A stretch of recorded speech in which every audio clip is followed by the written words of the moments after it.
नमस्कार प्रिय दर्शकों, यह कहानी एक छोटे से गांव के लड़के अर्जुन की है जो बचपन से ही कठिनाइयों का सामना कर रहा था। माता पिता अर्जुन के गरीब थे और उनका जीवन मुश्किलों से भरा हुआ था।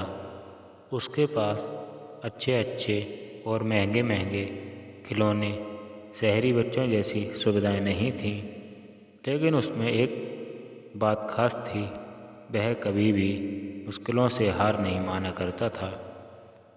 अर्जुन के पास एक सपना था, एक दिन वह बड़ा आदमी बनेगा, अपनी माँ बाप की कठिनाइयों को कम करेगा और गांव का नाम रोशन करेगा।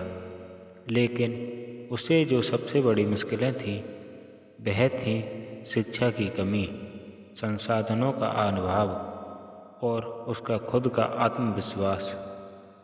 एक दिन गांव में एक बड़ा स्कूल प्रतियोगिता हुआ जिसमें विज्ञान के बारे में एक बड़ा प्रोजेक्ट बनाया था। अर्जुन ने भी भाग लेने का फैसला किया, लेकिन उसका घर गरीब था और उसे इस अच्छे प्रोजेक्ट के लिए कोई भी सामान खरीदने के लिए पैसे नहीं थे। बाकी के बच्चे अच्छे स्कूलों में पढ़े थे, उनके पास अच्छे लैपटॉप और महंगे संसाधन थे। अर्जुन के पास सिर्फ अपने हाथों से बनाए गए कुछ पुराने किताबों के पन्ने और कुछ सादा सामग्री थी। यह देखकर गांव के कुछ बच्चे और उनके माता पिता हंस रहे थे। उन्होंने कहा, तुम जैसे गरीब बच्चे क्या कर सकते हो? यह तुम्हारे बस का नहीं है, तुम भी हार जाओगे। यह सिर्फ बड़े बच्चे कर लिए हैं। अर्जुन को ये बातें सुनकर बहुत दुख हुआ, लेकिन उसने हार मानने का नाम नहीं लिया।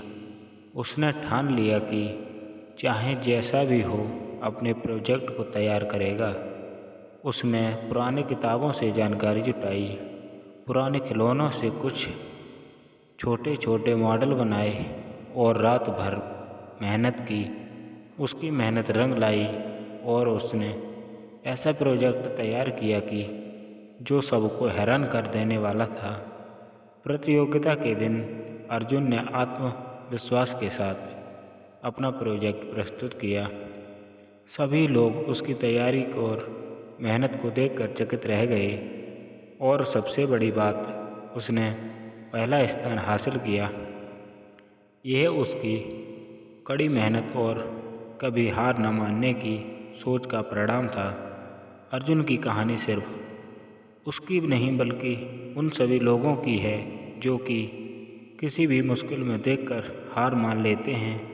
यह दिखाता है कि अगर आप अपनी मंजिल को पाने के लिए पूरी मेहनत करें और विश्वास के साथ लगे रहते हैं तो कोई भी मुश्किल आपकी राह नहीं रोक सकती है। अर्जुन की तरह अगर हम भी चुनौती को हार के सामना हौसला रखें तो हम भी किसी मुश्किल को पार कर सकते हैं। सफलता का रास्ता कभी भी सीधा नहीं होता है, उसमें उतार चढ़ाव आते रहते हैं, लेकिन हमें उन्हें पार करते हुए उसके लक्ष्य की ओर बढ़ते रहना चाहिए। सच्ची सफलता तभी मिलती है जब हम हार को सिर्फ एक रास्ता समझकर उसे पार करने के लिए मेहनत करते हैं।